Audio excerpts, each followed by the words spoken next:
And for them to acquire, share, and create new information, they have to develop what? Ano ang dapat nilang dine-develop? Communication skills. And part of it is making them ready to converse in the global arena.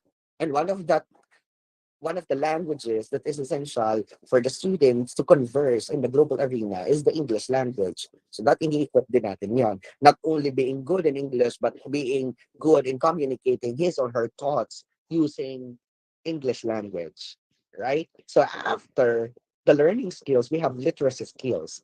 And literacy skills includes IMT. So it focuses on how students can discern facts, publish outlets, and technology behind them.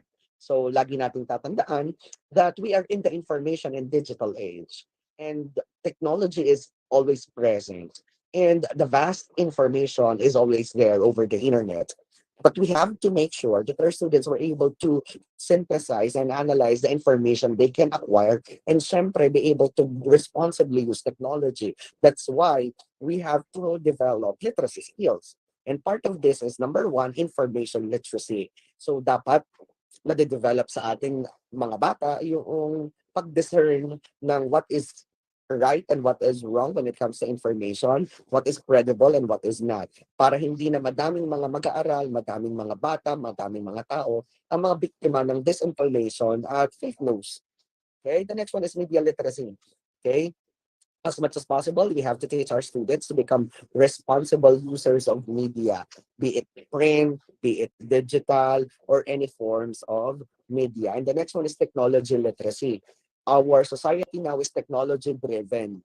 And if our students will not be able to adapt with this kind of society, then definitely kawawa sila. They will be left behind. So as much as possible, we have to make them aware of the technologies around them. But in actuality, itong mga 21st century, minsan hindi na nila kailangan na kailangan ituro kasi somehow they are more knowledgeable than us pa kasi native na sa kanila yung technology kasi they are born in this generation, right? Now, the next one is life skills. Okay? So yung una ay learning skills which are the four C's. Yung pangalawa, literacy skills which is the IMT. Yung sunod ay life skills. At ang kasama sa life skills ay yung flips. Life skills are abilities for adaptive and positive behavior that will enable students to deal effectively with the demands and challenges of life. Ano? So we have contemporary, ang panahon ngayon is very challenging at ang kailangan natin may handa ang mga bata to face and be able to surpass the challenges of the modern world. And how can we do that? We have to teach our students unang-una flexibility. Yung tipong they will bend but they will not break. Ano? Yung maging flexible sa isang bagay. Next one is leadership. They have to have initiative. Okay? And then the next one is productivity. As much as possible, we have to develop the value and the skill of being productive.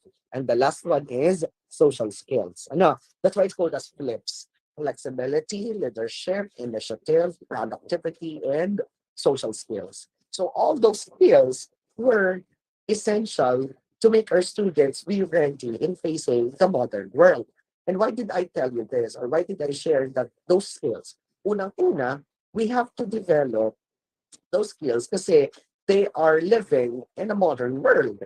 And syempre, if they will not be able to face the challenges of this kind of world, definitely they will be left behind. Diba? They will become outcast. Okay? Kaya mahalaga na itong mga skills na ito ay ini-integrate natin sa ating pagtuturo, ini-integrate natin sa ating mga learning activities.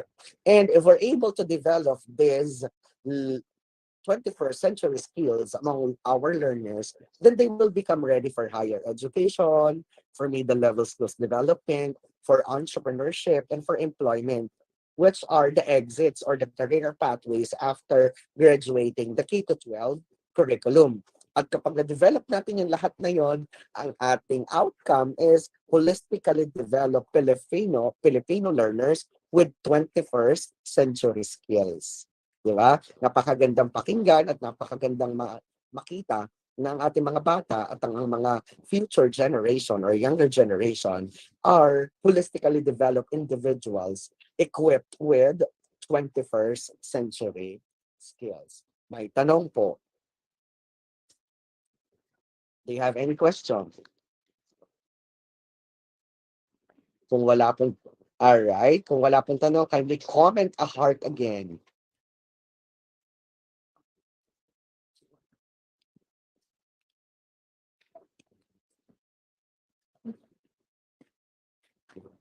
Alright, thank you very much po for your responses. Now, if there are no questions, I guess we could head on to the next one. Alright, so the next part would be this. Sabi natin, any advancement of technology presents theoretical construct and realistic insights in the development and enhancement of knowledge, skills, and attitudes among students and teachers. And if we are teaching in the 21st century, definitely laging kabanggit at kasama diyan ang in technology. Laging nandyan yung ICT integration. Okay? So if that's the case, let's have this activity. Okay? May activity ulit tayo. Let's have a game. It's called Kapanahunan Mo Ba? So you have to reflect on the given pictures and then you will be commenting thumbs up kung sa tingin mo ay kapanahunan mo ang ipinapakita sa mga larawan and thumbs down naman kung hindi. Okay? So tingnan natin. Let's be honest. Okay? Thumbs up po ang i-comment. Kung sa tingin mo ay kapanahunan mo ang nasa picture at thumbs down naman kung hindi. Ready na po? Ready na po ba? Okay, so I hope so. Now, let's have this one. The Beatles. Kapanahunan niyo ba yan? Aba, okay. Okay.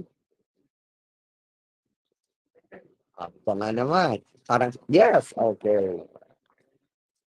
Alright, thank you po sa responses. Ayan. So parang, ako hindi ko din kapanahunan yung The Beatles na yan, pero narinig ko lang ang kanilang mga kanta. Okay? Alright. How about the next one? Mula sa puso at esperanza. Inabot ba natin? Yan, abot na abot. Yung tipong tayo'y galit na galit sa mga kontrabida dyan sa mga palabas na iyan. I still could recall the scene nung may sinulog na bus doon. Lord. Okay? Alright. How about the next one? iPhone 14 Pro.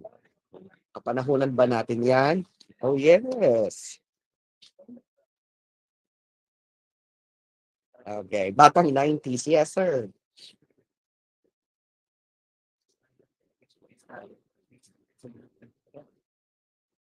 How about this one? Ang probinsyano. Yeah.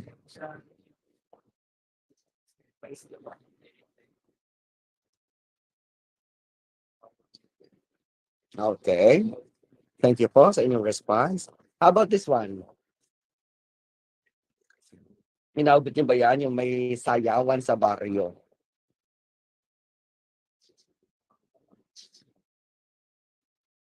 Yan. Nostalgic. Yung tipo may sayawan, tapos may pasesto at tinapay.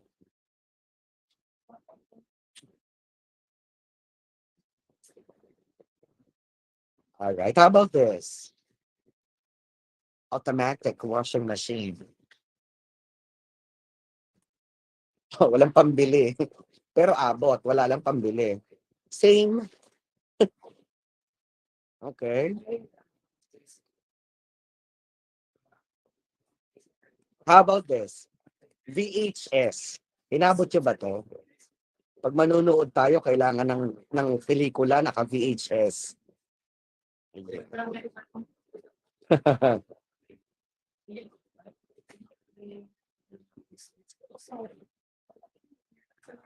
Okay, how about this one?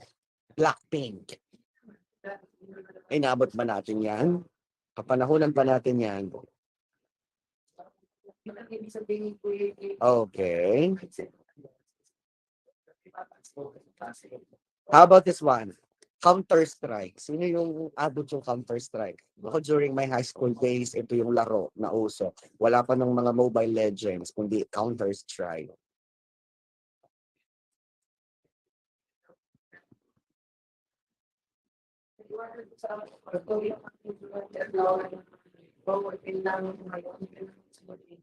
Okay. How about this one? Inabot niyo ba yan? Yung nagka-garden?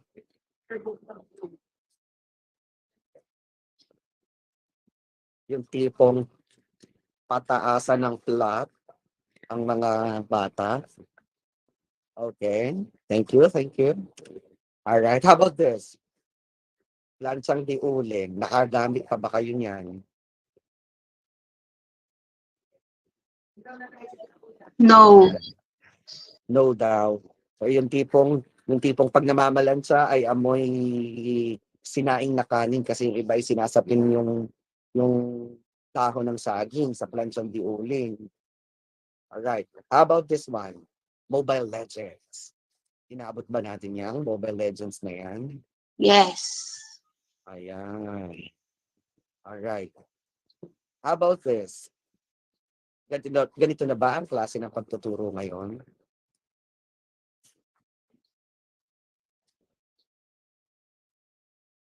Okay, thank you. Thank you for your participation. How about this? Do you know what's this? Inaabot nyo ba yan? Anong tawag dyan? Ang tawag namin dyan ng bata kami, gamot. Anong ang tawag dyan? Oh, yes! Alright. Okay. Diba? Ano elementary, usong-uso yan. Alright. Tapos, pag kinain mo yan, kung anong kulay nung kinain mo, ganun din ang kulay ng dila mo. Okay. How about this? Pogs. Inaabot nyo ba yan? Kasi Yes. ako hindi, text lang ang aming afford. Okay. But why? Okay. So those are some of the pictures that mimics our childhood or resembles our childhood, right? The question is why? Why did I have to present those kind of picture? Not just only to reminisce the past, but actually to make you aware that the students of today are different from ours. Diba? Maaari tayo baby boomers, maaari tayo from Generation X, maaari tayo millennial. But students of today are Gen Z. Those who were born in 1996 pataas, they are called as Gen Z. And syempre, they are born in different generation. At kapag ka ganun, definitely, iba ang kanilang kinasanayan at iba din ang kanilang mga gusto sa buhay. According to Nang and Perry as well as Emma, Gen Z is seen as the first truly digital, global, and diverse generation who grew up in wider mix. So they are confident, they are very optimistic, and they are imaginative.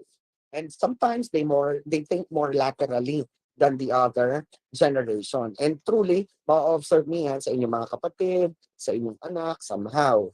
Okay, now, why is this with this emerging context, we also have to adjust the way we view the following. So since emerging a context ng 21st century education, then definitely we also have to adjust the way we view teachers, learners, and the classroom.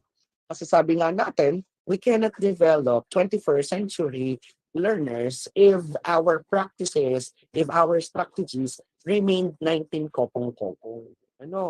And for us to clearly facilitate the development of 21st century learners, we have to understand their characteristics. And the first characteristic of being a 21st century learner is creativity and innovation. Okay? So kaya nga sabi natin, creativity and innovation are critical skills for students to possess. Okay? And not only are these capacities or skills fundamental drivers in the global workforce, but they are also the requirements for for the success either personally or professionally. Kaya lagi ang hinihingi ng mga employers ay yung mga aplikante na creative at innovative. They tend to hire people who are creative and innovative at the same time. Ano? Okay. Next, dapat din daw ang mga 21st century learners which are one of the characteristics of 21st century learners is collaboration and communication. Okay? So dapat ang mga bata ngayon, they know how to collaborate, they know how to communicate either face-to-face or virtually.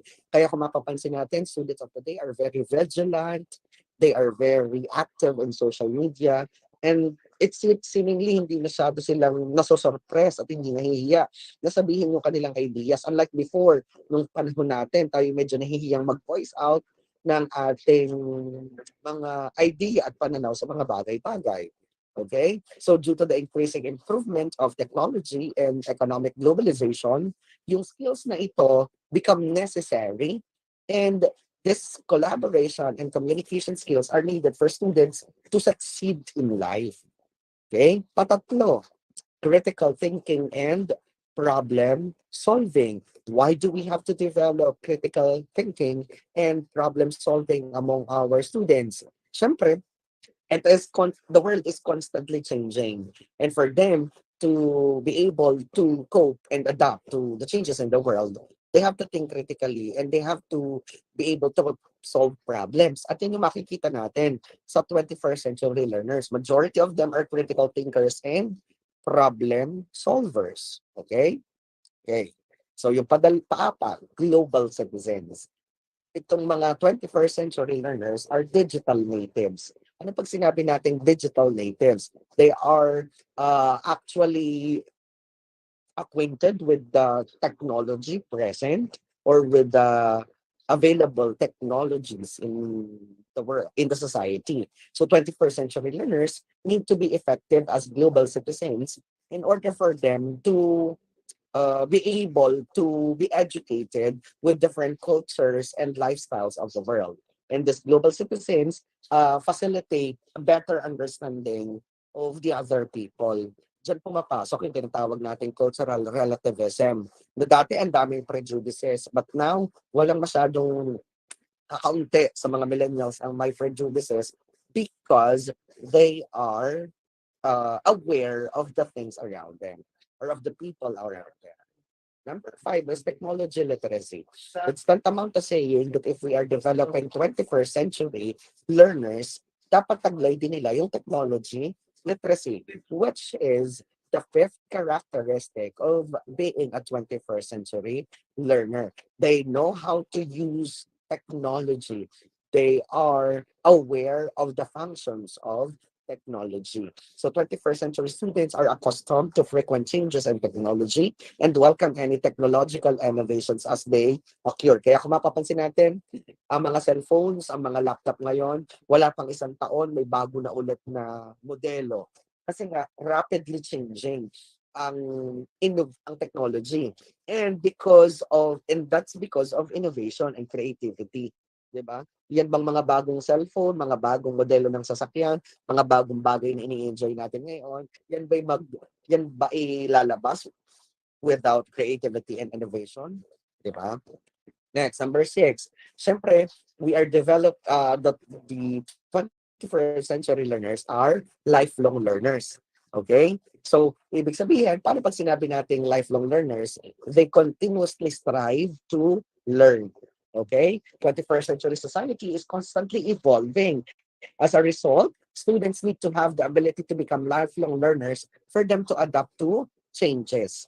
And lagi nating tatandaan that globalization and technological advancement are the key drivers for lifelong learning, for lifelong learning skills. And students need to adapt to this skill set, otherwise they will not become successful in later life.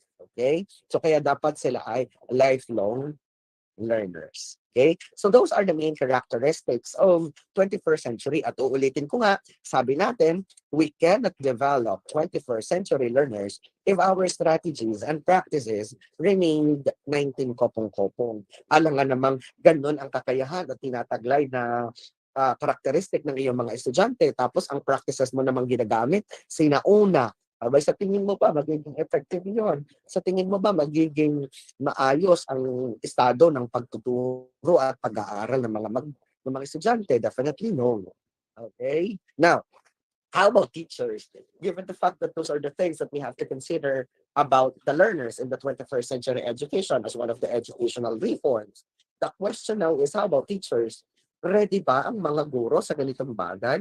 Kasi kadalasan kapag tinanong mga guro, ang magiging instance at magiging mabilis ang sagot is that they are resistant to learning about new technology. Ano, doon na lang sa kinasanayan kasi doon ako komportable. Somehow ganun ang nagiging sagot. Maari din naman na they underemphasize and undervalue professional development. One of the instances is this, kung mapapansin niyo sa ngayon, most of the students who are taking graduate studies are yung mga batang estudyante. Diba? Yung mga batang guro. Mas marami sa mga batang guro ang nagmamasteral, ang nagdodoctoral. And there is a study, one of my conducted actual research proved that majority of the teachers who ventured in graduate studies and professional engagement are the teachers who are 10 years and below sa service. Yung mga maiitad na, yung mga, I mean, yung mga seasoned teacher, yung mga matagal na sa serbisyo, ay parang they are not open to venture dun sa mga sa graduate studies. Pero hindi lahat. Majority lamang. Kasi sabi nila, i-retire na, malapit nang matapos, hindi na magagamit at hindi na mapapakinabangan. But in actuality, hanggat ikaw ay nagtuturo at hanggat ikaw ay nasa serbisyo, you have to become lifelong learners. Lifelong learner, you have to become open to professional development and day force. Then syempre, mga guro also is in need of support and planning time. Okay? Hindi naman tayo perfecto, hindi tayo so although may kakayahan tayo, pero yung mga kakayahan natin yan ay naluluma. May nadadagdag na bago. And syempre, we need support. We need planning time. And the last one, new technology takes them out of our comfort zones.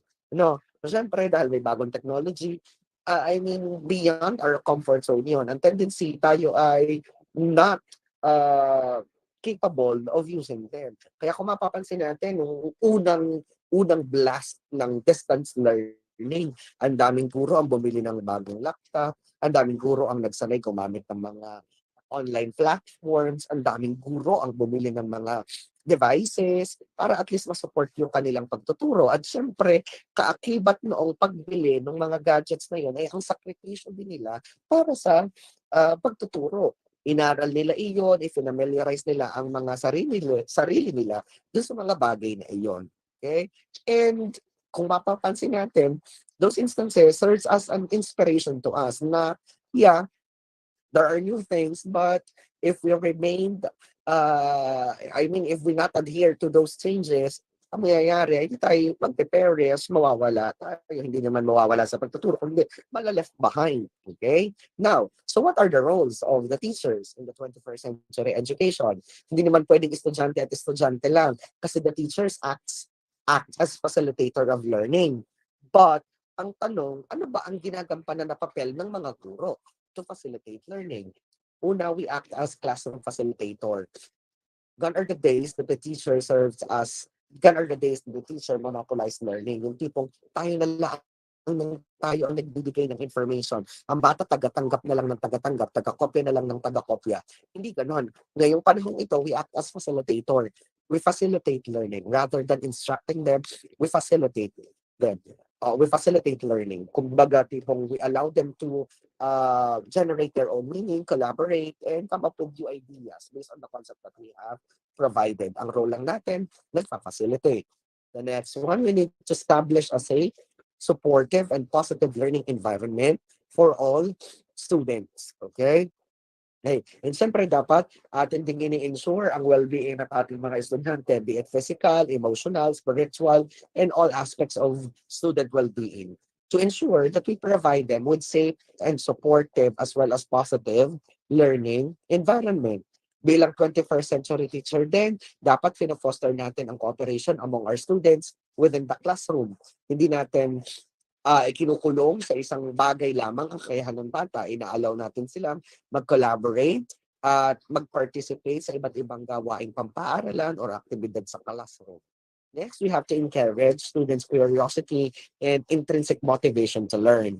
As much as possible, kasi kahit gaano ka kagaling magturo, kadami ng itinuturo, kung ang bata naman ay hindi curious at intrinsically motivated sa iyong itinuturo, useless yun. So bilang guro, na 21st century, we also have to boost the motivation of our students. Paano natin magagawa? We have to provide activities that are suitable. We have to provide activities that are within their context, and we have to provide activities that are interesting for them. Next, we also have to make students feel valued.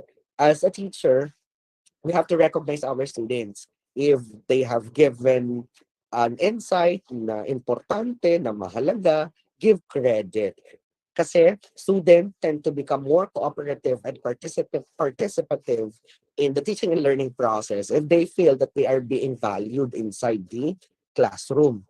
Next, we have to communicate effectively with our students, with the parents, with our colleagues, and other stakeholders. As a teacher, una-una nating dapat taglayin ay ang effective communication skills kasi we cannot develop a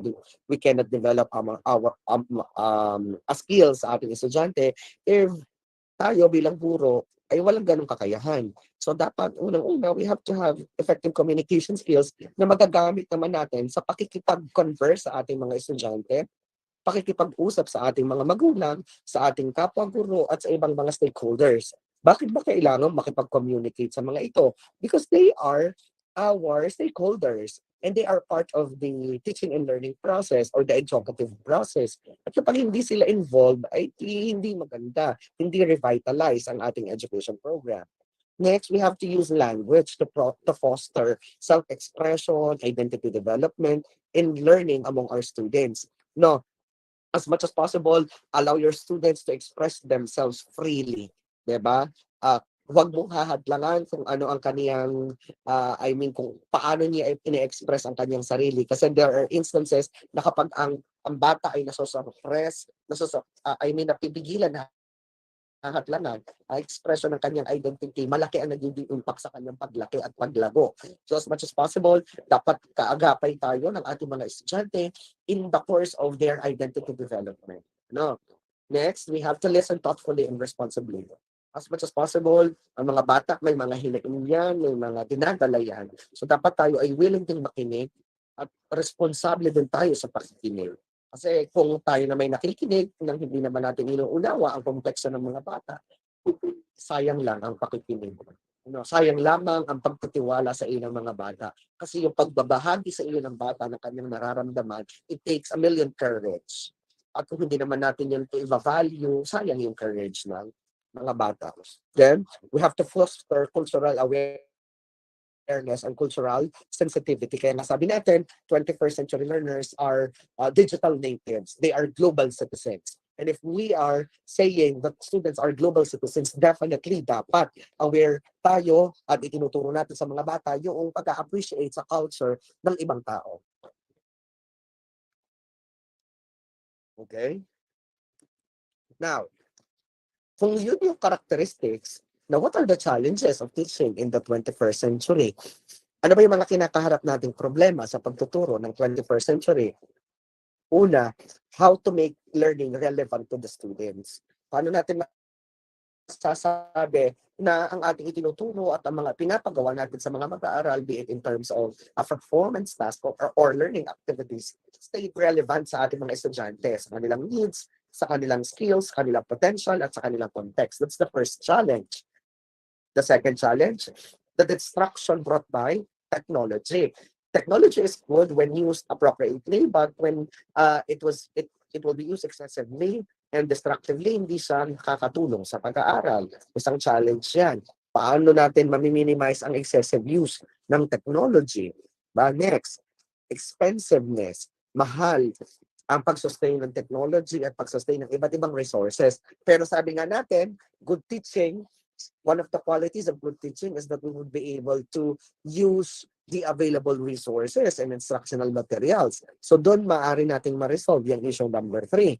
The next issue, overschooled and overworked, di ba? Mga bata. Somehow, some of them also will not pursue post-secondary education. Most of the students, dahil nga nakagraduate na ng K-12, pwede na magtrabaho, pwede na mag-apply, or pwede nang mag-seek ng employment abroad. Some of them ay hindi na napasok ng college.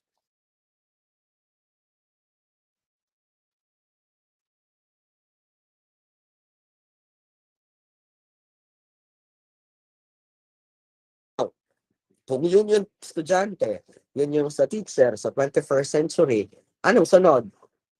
Sa classroom. Paano naman ang classroom? How should be a classroom? How can we consider that a classroom is of 21st century? Yeah, given the fact na dapat, sir, meron mga smart board, may mga equipments, may mga kabagong facilities. Pero hindi lamang iyon. Ano, yeah, given that fact na kailangan yon as part of the physical space in the classroom, pero hindi lang yon yung considered part of the classroom in the 21st century. Ano ba yung mga dapat nating tingnan when we are talking of 21st century classroom? Unang-una, ang 21st century classroom, unang-una, ang 21st century classroom should be student-centered, not teacher-centered. So, hindi tayo nagfa-function as the center of the curriculum, the heart and the center of the curriculum are the learners. Okay? We act as facilitators na of learning. Okay? Dapat daw ang classroom student-centered. Padalwa, students no longer study each subject in isolation. There is an integrated curriculum. At kung mapapansin natin, yung bagong curriculum ng DepEd ay spiral. No, spiral ang progression. Habang lumalawak, lumalalim, at nagiging complex ang mga learning area, which is an indication that there is an integration. No? So hindi separate or independent disciplines na. Kung mapapansin niyo, there are some learning areas or skills in other learning areas are being incorporated in other learning areas. Okay? Next one. Textbooks are no longer the major sources of information. That's why, sabi nga natin, we are living in the information age. Okay? Students use multiple sources, including technology, to find and gather the information needed. And then, ang emphasis ng 21st century classroom is the development of lifelong learners and the development of the 21st century essential skills. Not only the technology present inside the classroom, but all these things must be considered if we want to establish a 21st century classroom. Okay? Maliwanag po.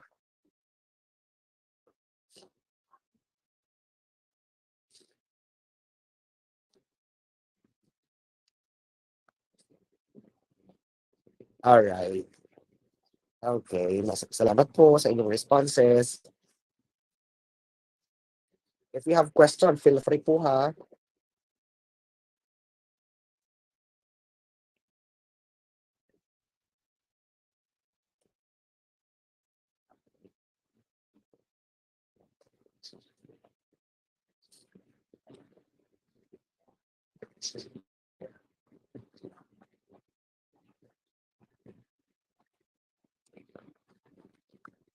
Alright. So clear po.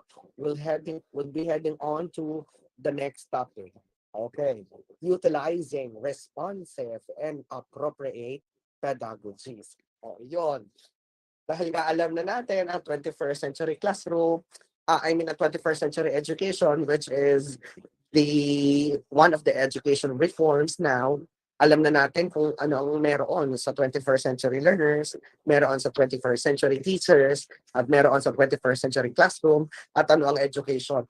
With the 21st century, dadako naman ngayon tayo sa paggamit ng appropriate pedagogy na makakatulong sa atin para maisakatuparan yung education reforms na yan, yung 21st century learning na yan. Let's talk about pedagogy. Sabi ko nga kanina, let's say that the car is teaching and the fuel is the pedagogy. Bakit? Pedagogy is the heart of teaching. It is the rules and principles that guide effective and efficient activities which led to learning. Okay? So the strategies, techniques, and processes that we are using in teaching are part of the pedagogy. What makes teaching more meaningful is the use of pedagogy. Okay? Now, within the if we are talking of pedagogy, and syempre we are designing instruction for our students, we have to be mindful of this core learning profiles. May apat kasing learning profiles ang ating mga bata. At sa pagde-design ng activities para sa kanila, dapat maliwanag sa atin itong mga core learning profiles na ito. At ano-ano ba ito? Okay. Una, we have auditory learners. Ano pag sinabi nating auditory learners? They are learners who benefit from listening to the information presented to them in the class. Yung tipong nakikinig sa klase, nakikinig sa teacher, ang tawag doon ay auditory learners. We have tactile learners. Those learners naman who prefer to work hands-on. Ano, yung ang gusto nila ay hands-on ang activities. Ang tawag natin doon, tactile learners. Ay paano naman kapag visual learners? So they prefer to see information in order to visualize the relationship between ideas. At ang huli, yung reading and writing learners na mas gustong magbasa at magsulat. So basically, these are the major learning profiles na dapat nating obsermahan at pansinin sa loob ng classroom. We have auditory learners, visual learners, tactile learners, reading and writing learners. Now, kung tayo ay magde-design ng learning activities at yun dapat ang ating sundan at tingnan, ano ba ang importance ng paggamit ng pedagogy in teaching? So the main aim of pedagogy is to build on the previous learning of students and work on the development of their skills and attitudes. So what are the importances? Improves the quality of teaching. Lagi nating tatandaan that if a well-thought pedagogy is implemented inside the classroom, the quality of education can be improved. Okay? So syempre, nagbe-benefit hindi lamang ang estudyante, kundi pati ang guro. Napapractice at nai-enhance ang kaniyang skill. And syempre, kapag na-improve natin ang quality ng teaching, mas napapaganda natin ang outcomes na naibibigay ng ating mga mag-aaral. Ano? Okay. Number 2, we have to encourage cooperative learning environment. Okay? Dahil nga nagamit tayo ng cooperative learning ng pedagogy, napopromote natin yung cooperative learning environment. Why? Because it encourages students to work together towards a completion of a task. Ano? So, ibig sabihin, it increases their perception by understanding and taking views from other students. That's the heart of the collaboration. Yung hindi lamang idea ng isa, kundi idea ng nakakarami or idea ng kanyang grupo or kasamahan ang nag-generate at mas nagiging enrich yung kanilang pagpapakahulugan at pag-unawa sa konseptong tinatalakay. Patatlo, it eliminates monotonous learning. Sabi nga natin, yung pedagogy daw at child development must work hand in hand. Meaning to say, yung ating pedagogical approach na ginagamit must be consistent with the development needs of our learners. At kapag ganon, hindi lamang isang activity ang nagagamit natin. Nakakapag-provide tayo ng various activities na maaari namang makatulong para mas madaling maunawaan ng bata ang konsepto. Kaya kung mapapansin niyo kapag nag-observe kayo ng classroom ngayon, ng mga classroom ngayon or mga ng klase ngayon, hindi lamang isang ginagawa ng bata. May nagsusulat, may nakanta, may nasayaw, hindi lamang basta confined sa isang activity. Okay? Why? Kasi we wanted to eliminate monotonous learning. Another, it improves learning autonomy. Dahil nga we use pedagogy, we capacitate our learners to learn at their own pace. Ano? So a well-thought pedagogy can help the students to grasp education or content in various ways. And syempre, it allows them to learn kung saan in the way they are comfortable. Saan ba komportable matuto ang bata? Idea na ginagamit niya. At kung doon siya komportable, mas madali siyang natututo. At dahil nga madaling natututo siya, nai-improve natin yung learning autonomy. Okay? Number 5, it provides convenient and inclusive learning. Bakit daw convenient at inclusive? Why? Students with special needs require different ways of learning and teaching in the institutes. Yung paggamit ng pedagogical approaches ay makakatulong sa kanila to be part of the mainstream learning community. Kaya kung mapapansin niyo, evident and inclusive learning, yung tipong mga bata na may special needs and attention or special care, they are being integrated in the mainstream classroom, sa typical na classroom. Yun nga lamang, iba ang kanilang gawain, pero sila'y kabilang na. And that's inclusivity. Inclusive. Nagiging inclusive ang education. Number 6, It improves teacher-student communication. Through the use of pedagogy, mas nagiging comfortable ang mga mag-aaral to speak up and to communicate with their teacher. Mas madali din silang nakakapagsabi if a content is seemingly hard for them or if they find the activity complicated. Mas madali silang makapag-communicate. On the other hand, ang teacher din, mas madaling nakakapagbigay ng feedback on students' learning. Mas madali niyang ibibigay ang results ng formative assessment sa kanyang mga mag-aaral. Okay? Now, ang tanong, dahil na yun yung anim na importance ng paggamit ng pedagogical approach, what's the sense? Para saan pa? Bakit kailangan pa yan? May kabuluhan ba yan? The answer is yes. Bakit? Pedagogy demands classroom interaction between the teacher and the students, which create a significant impact on learners' development. So dapat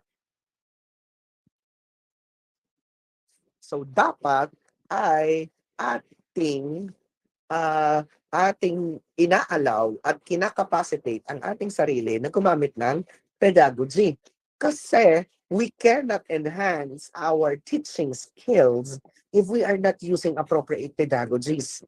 Diba? Kaya nga yun ang core yun ang topic natin ngayon we have to embrace education reforms by means of enhancing our teaching skills. And one of the education reform is the 21st century education, the modern learners. Ay paano natin madidevelop yan kung hindi natin i-enhance ang ating teaching skills? Ay paano tayo mag-a-acquire ng magandang teaching skills kung hindi tayo nagamit ng pedagogy? So that underscores the importance of utilization of various pedagogical approaches in teaching. As remember that today teachers have an advantage of utilizing traditional learning practices while incorporating new educational technologies to create differentiated classroom, diverse and ready for mixed ability learners. Napakaganda nga ngayon ng paraan ng pagtuturo kasi ang mga guro pwedeng gumamit ng traditional infused with technology. Hindi lamang batik gaya ng dati na puro traditional teaching or traditional way of teaching lamang. At dahil nga ganun, dapat aware tayo dun sa tinatawag nating TPAC, yung technological, pedagogical, and content knowledge. Bilang guro at aspiring teacher or future teachers, you have to be aware of this TPAC. At yung TPAC na yan ay nahati sa tatlong skills. We have technological knowledge, we have content knowledge, and we have pedagogical knowledge. When we say content knowledge, ibig sabihin, you as a teacher have mastered the subject matter. You know what is the content of what you are teaching. That's content knowledge, right? How about pedagogical knowledge? When we say pedagogical knowledge, you are aware of the different strategies that are useful in teaching. Ay paano kapag technological knowledge? When we say technological knowledge, you as a teacher is aware of how to use the technology. You are knowledgeable enough in using the technology. Yun ay technological knowledge. Eh, paano pag pinagsama-sama natin yan? Paano pag sinabi natin technological content knowledge, pedagogical content knowledge, and technological pedagogical content knowledge? Ano naman ang sinasabi niyan? Unahin natin ang content, ang pedagogical content knowledge. As a teacher, kapag meron kang PCK or pedagogical content knowledge, you know what to decide kung aling content yung iyong dapat ituro at the same time, you know the appropriate pedagogy or strategies to make the content delivered meaningfully. Diba? That's pedagogical content knowledge. Eh paano naman kapag technological content knowledge? Halimbawa, you have the content, alam mo din kung ano ang appropriate technology or instructional material na pwede mong gamitin para mas maituro ang content na yan ng effective. Ang tawag doon, technological content knowledge. Ay paano kapag technological pedagogical knowledge? You know the strategy and you also know how to select appropriate technology or instructional material that would support your strategy. Kapag ka ganun, yan ay technological pedagogical knowledge. Ay paano sir nga kapag technological pedagogical content knowledge? Ay di ito yung klase ng gurong alam niya Master niya ang subject matter, ang learning content, alam niyang gumamit ng appropriate strategies para sa content na iyon, at syempre may knowledge siya sa paggamit ng suitable technology para dun sa strategy at content na iyon. Ano? So, ibig sabihin, napakahalagang taglayin ng mga guro itong tinatawag nating TPAC or Technological, Pedagogical, and Content Knowledge. Ngayon, maliwanag po ba iyon? If you have some questions, you may raise your hand or you may type it on the message tab. Maliwanag po iyon? Alright. Yeah, kung now it's clear, ang tanong, paano ba tayo nagtuturo? How do I teach?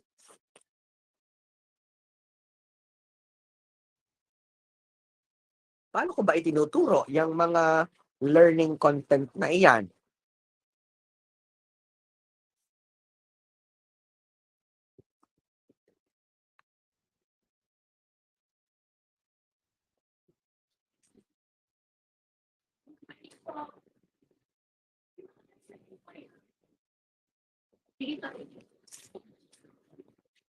Paano ko kaya itinuturo yung mga content na yan? Ngayon, ang sagot di paggamit ng pedagogical approaches. And in K-12, we have to use the 2C, 2IR.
More engaged in their own learning. Ano? Kaya, constructivism. Ano? Next. Ano naman po yung sunod? Ang sunod ay collaborative. When we say collaborative approach in teaching, we allow the learners to learn together to solve a problem or strategies, build the strategies, ideas, or create a product to complete a task. Ganun si collaborative. Inaalaw natin ang mga bata na mag-collaborate with each other para at least ma-solve ang problem or ma-complete ang isang tasks. Ano? Now, ano naman po yung kasunod? Ano po yung sunod na pedagogical approach? The next pedagogical approach naman is integrative. Ano pag sinabi nating integrative approach? So when we say integrative approach, it's an approach that allows our students to connect their learning across the curriculum. Inaalaw natin na mai-relate ng bata yung kanilang alam sa isang subject patungo sa ibang subject. The next naman, what's the next? The next one is inquiry-based. Ano pag sinabi nating inquiry-based? So this is a pedagogical approach that takes students from the possession of wondering about the question to understanding the answer and then questioning it further. At ang huli, reflective. Pag sinabi nating reflective, students observe the activities of the teachers and then they reflect with their classmates in the classroom and analyze why they do it and how it works. So ating isa-isahin iyan. Mas limiin natin at ipaliwanag isa-isa yung mga approaches na iyan. Unahin natin ang constructivist approach. Ano mo pag sinabi natin constructivist approach? Di ba kita natin yung kanina, di ba sabi natin, We allow our students to be actively engaged in the learning process.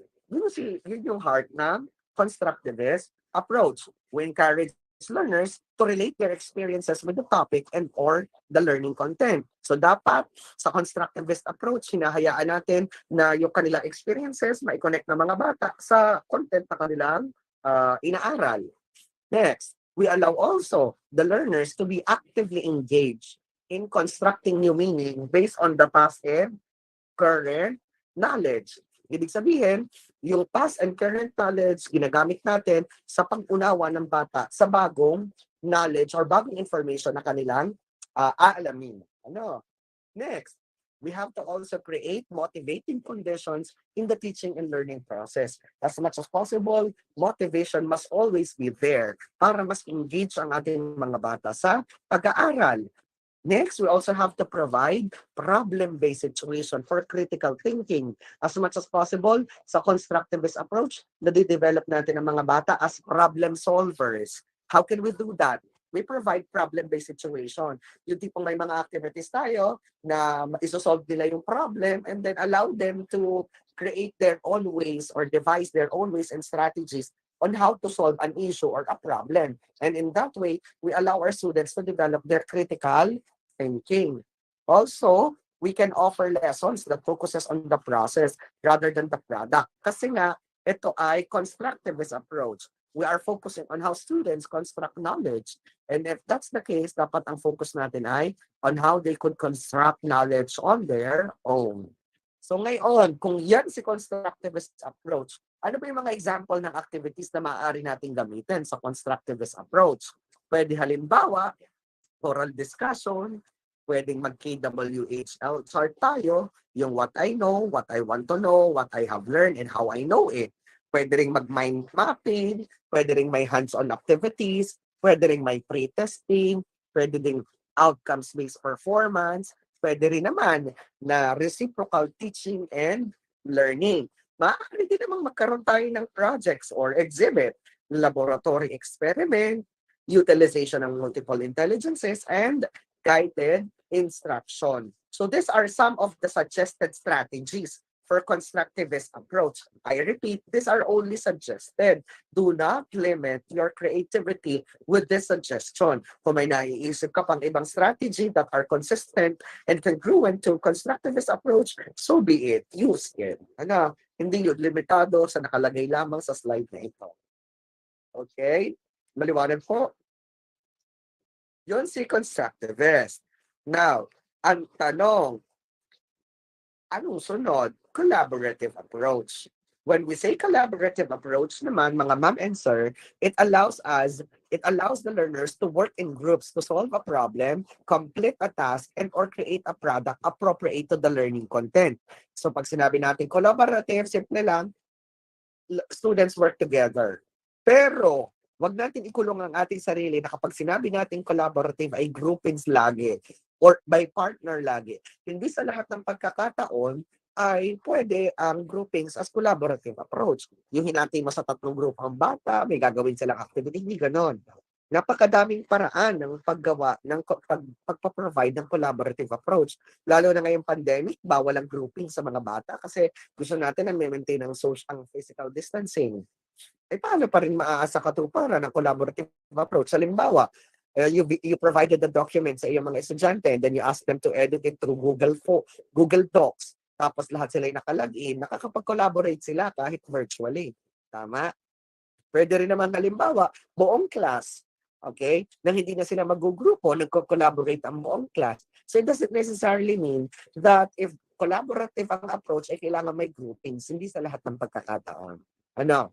We also consider learners' needs, learning styles, and views in learning in designing tasks and activities.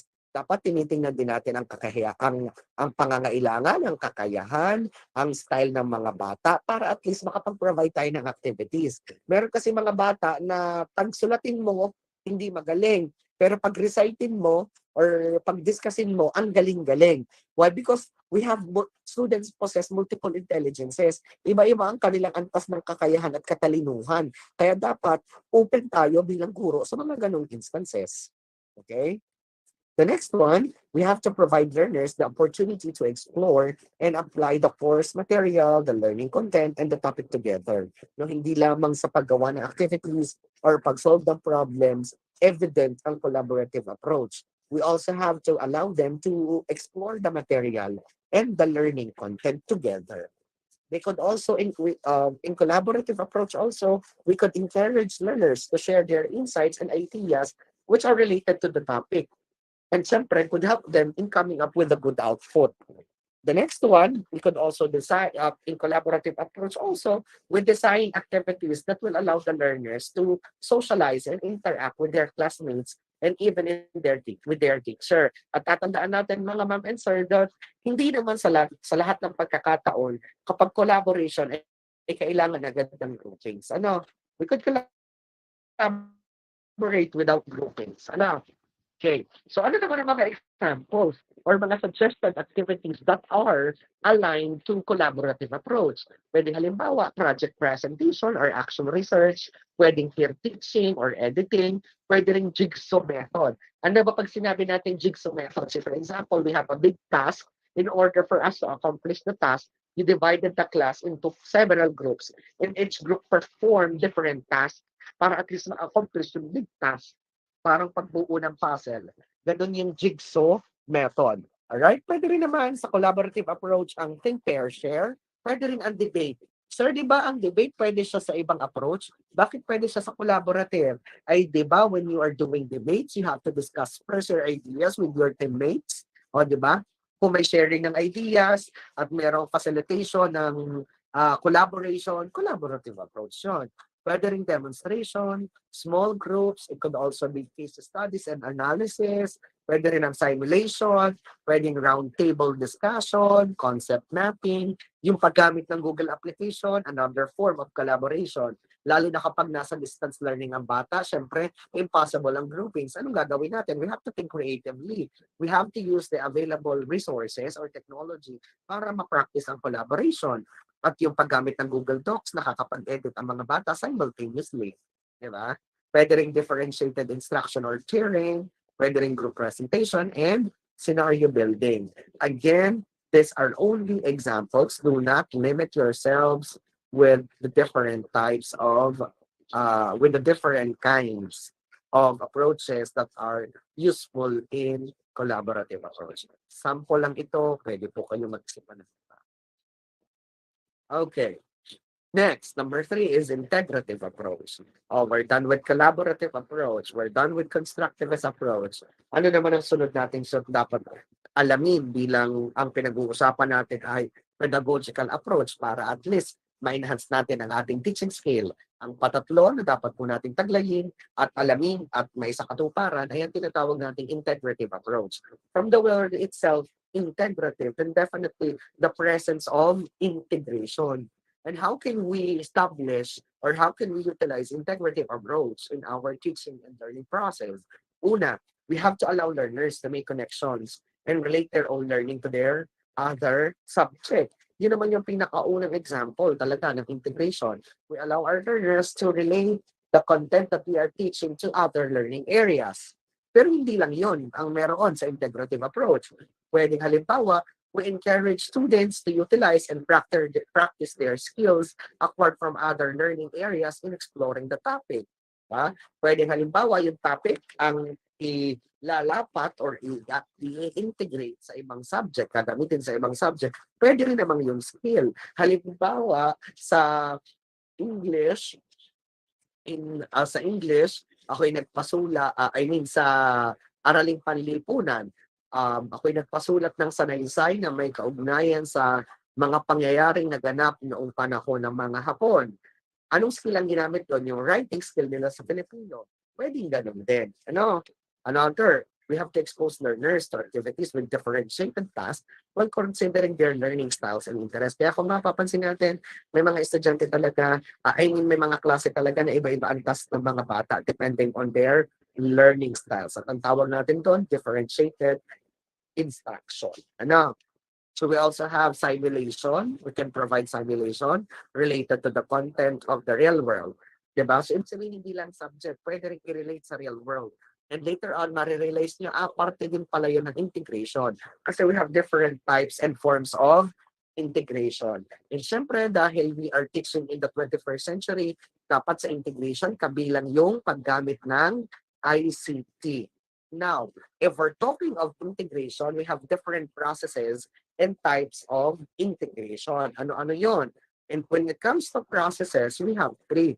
We have within subject areas, between subject areas, and beyond subject areas. Unahin natin yung within subject areas. If we are integrating within subject areas, ang ginagawa natin ay intra-disciplinary. Kasi there are instances na sa halimbawa, nagtuturo ka na sa Unit 3 sa subject na ito, may mga instances pa na yung topic mo mula sa previous chapters ay napapasama pa din at nababanggit sa subject na ito. That's intra-disciplinary. Pwede rin naman halimbawa social sciences discipline, yung napag-aralan ninyo sa sibika at kultura ay nagagamit pa rin sa araling panlipunan sa grade 7.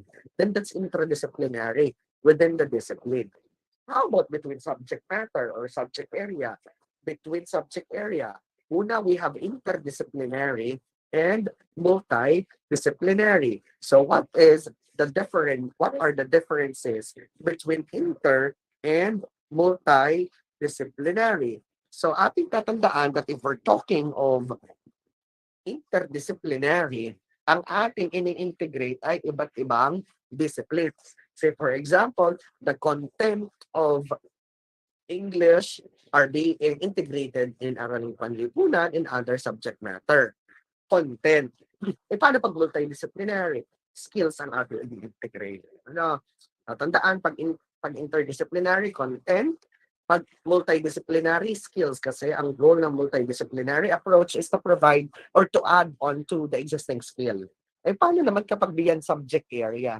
Yung tipong, yung natutunan ngayon, inire-relate sa tunay na buhay, ini-apply sa tunay na buhay. Ang tawag na doon ay transdisciplinary.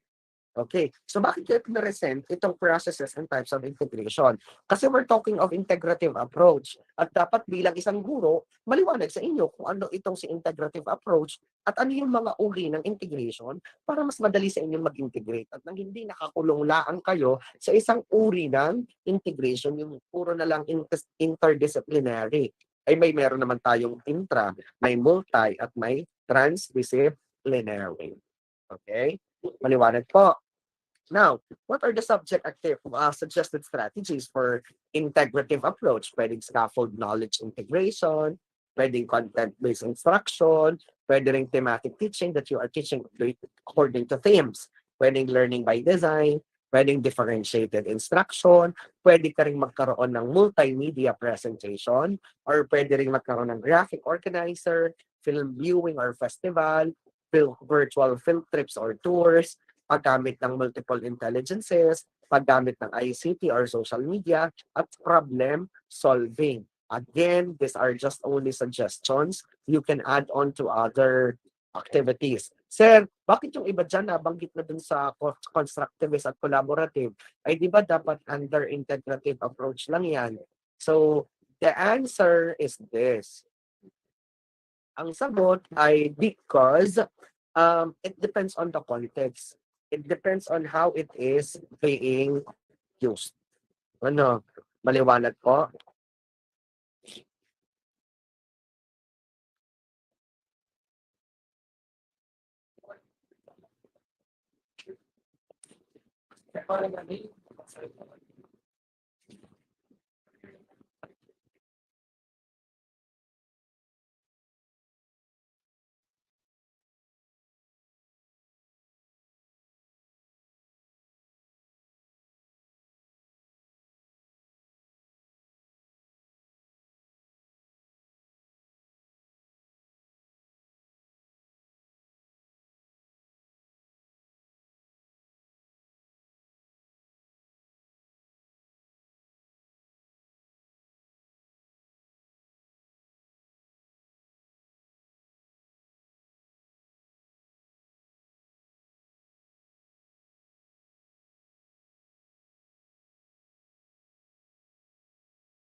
So next, ang sunod naman ay inquiry-based.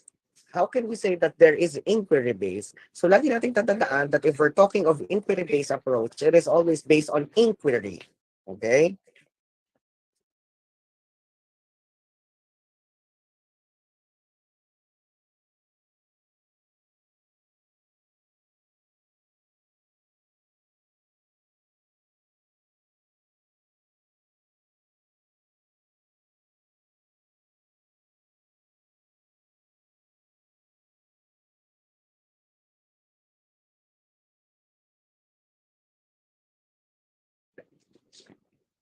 Alright. So ano naman pag sinabi nating inquiry-based approach? The heart of inquiry-based approach is inquiry. Okay? So when we say inquiry-based approach, it encourages learners to investigate, build their understanding, and create meaning about a new content or topic. At lagi nating tatandaan na kapag ang bata ay nag-inquire, nag-investigate, yun ay pang inquiry-based approach na. It allows also the learners to incorporate various senses in understanding or investigating or exploring a subject matter. So tatandaan natin kapag nagpagamit na tayo ng iba't ibang senses, sense of sight, sense of touch, or any senses na sama-sama, it's inquiry-based approach. Kasi its main goal is to investigate or to explore something. Kapag ang bata ay nag-explore, yun ay inquiry-based approach. We also have to provide research-based activities that showcases learners' knowledge and understanding. Likewise, we have to expose learners to learning tasks that will enable them to demonstrate a skill related to the subject matter. Ano? At ang huli, we have to provide project, output-based tasks that will develop learners' investigation, inquiry, critical thinking, and problem-solving skills. Okay? Maliwanag po yun. All right. Now, what are the models of inquiry-based learning? Kasi under inquiry-based learning, we have different levels. We have structured inquiry. Ano pag sinabi nating structured inquiry? Halimbawa, ang teacher nag-post ng essential question sa classroom, tapos ang gagawin ng mga bata ay isosolve yung essential question na yon. Then that's structured inquiry. Ay paano naman kapag controlled inquiry? Kapag controlled inquiry naman, ang teacher nag-post ng iba't ibang tanong. Limang tanong ito mga bata, pumili kayo ng gusto nyong isolve. Ang tawag doon ay controlled inquiry. Ay paano naman kapag guided inquiry? Ang guided inquiry naman ay different from structured and controlled inquiry. Pag sinabi natin guided inquiry, ang teacher nag introduce ng topic, ang bata ang nagpo-formulate ng sarili nilang tanong at sila din ang nagsosolve at nagpo-provide ng sariling sagot at ng resources needed to answer the problem. Ay paano kapag open inquiry? Kapag open inquiry, ang teacher, ang estudyante at teacher, para siyang guided inquiry ang pinagkaiba, there is a collaboration between the teacher and the students. No, kung yun yung models of inquiry-based approach, what are the examples? Una, we have formal, informal observations. We have mock discussion or conferences. We have research works. We could also provide project-based learning, a big picture or video or question prompt. We could also have concept or position paper, experiments leading to hypothesis testing, field work, and case studies. Again, do not limit yourself with these strategies. These are only examples. Okay? Ngayon, punta naman po tayo sa reflective approach. Ano naman pag sinabi natin reflective approach? So when we say reflective approach, we provide learners with self-reflection and self-evaluation. Kaya nga reflective yan eh. So it encourages learners to reflect on the task they have accomplished, to devise ways on how they can improve it. We expose the learners to activities that will develop their skills in analyzing and synthesizing a learning content. And syempre, we utilize learners' observation and evaluation skills to assess the problem or scenario and make journaling diary a fun task for learners. So kaya tatandaan natin, if we're doing reflective approach, isa lang ang main goal niyan. We allow the learners to reflect on their practice or the practices of their students and of their classmates and have a and devise ways on how they could improve the task. Ano? Okay. So what are the examples? Pwedeng mag-diary, journal, pwede ring self-reflection or report, pwede ring narrative, pwedeng peer review or evaluation, pwede ding SWOT analysis, pwede ding portfolio with self-reflection, pwedeng film or movie review, or pwede ding news article or analysis. May tanong po.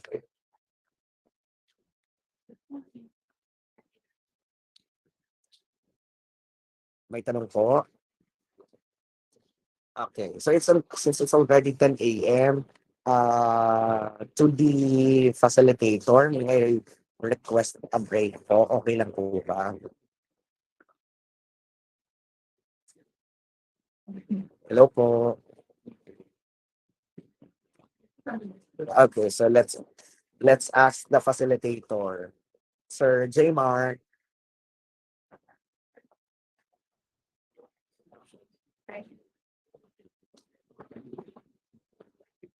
Hello, sir.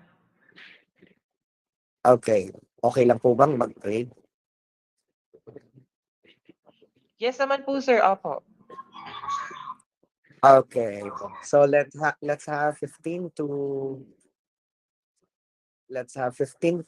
minutes break. Ano, before that, I'd like to address this question. The question is, sir, may my question is, can I use all these approaches in one lesson? The answer is yes. Ano, pwedeng oo, pwedeng hindi. Ano, pwedeng tatlo, pwedeng dalawa, pwedeng isa, pwedeng kahit ilan na magamit mo. So for example, in your first activity, you use integrative approach. In your second activity, you use collaborative approach. Ano, so pwedeng ilan. Pwede ring maulit. Halimbawa, 3 beses mong ginamit yung approach na yon. Pwede rin namang iba-iba. Diba? So pwede. Ano po? Okay. Sige po. Let's accommodate some questions muna before we have a break. May tanong po ba? May tanong pa po?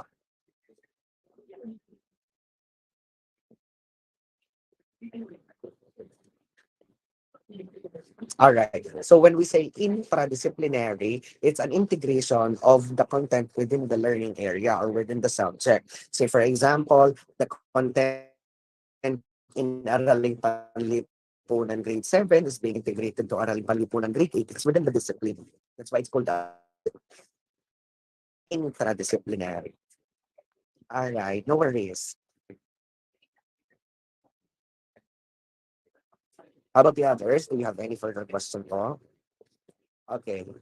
So kung wala po, walang gustong magtanong, walang gustong i-clarify, let's have a 15 to 20 minutes break. After that, pabalik ko tayo sa link na ito. Oh yes, Jillian, what's the question? Sir, dun sa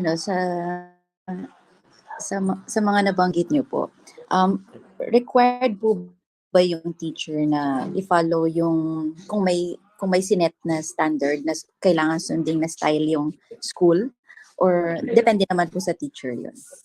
All right. Unang-una, the first thing that you have to consider is that you have to be aware of the format of the institution you are serving. Okay, dapat aware ka sa format ng institution na iyong lilingkuran. If they require you to integrate several teaching approaches, if they require you to integrate several teaching approaches, then so be it. Pero kung hindi naman at isa lamang o kung wala, okay lang magwala. No, pero dahil nga sabi natin, pedagogy fuels integration, fuels teaching. Definitely, dapat at least napapractice natin yung paggamit mga pedagogical approaches na yun at yung mga strategies under those pedagogies. Ano? Thank you po, sir. Alright, thank you. May tanong po ba? May tanong pa po.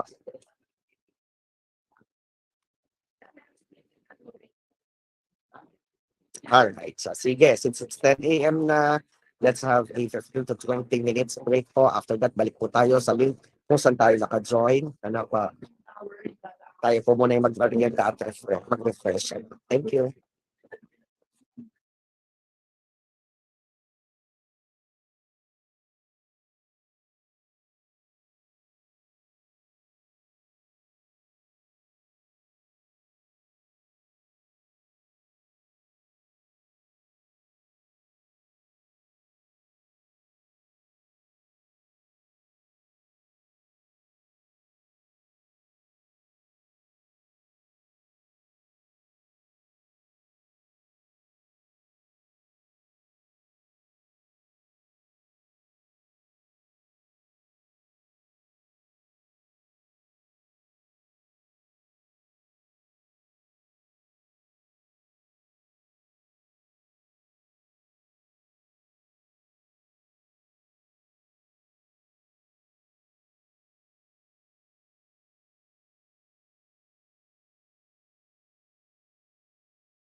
Alright, I guess we could start na ulit. Ready na po ba? Okay, so kindly comment heart kung ready na. Paki-comment po ng heart kung ready na po tayo. Yan, okay, that's nice. Okay, thank you.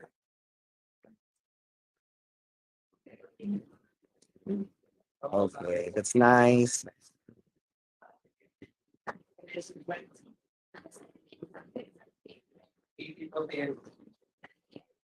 Alright, so ready na po tayo. Pwede na siguro tayo magsimula.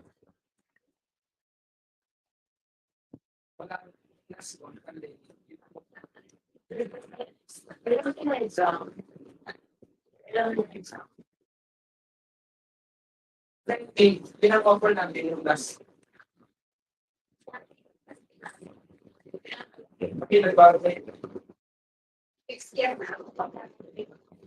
Ay, please pakialis po ng presentation ng isa para ay, yung isa paki-stop share po ng isa para hindi tayo. Ayan, okay. All right. So now let's head on to the next one. Given the fact that I guess Loyola, yes dear. What's the question po?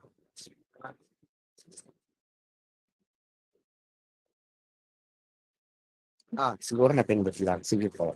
All right, now we'll be heading on to our discussion. Now, napag-usapan na natin yung konteksto ng K-12, ng pedagogical approaches, ng bagong education reforms, ng several pedagogical approach at reforms in education. Ang sunod nating pag-uusapan ay technology integration in teaching. Paano ba nangyayari ito?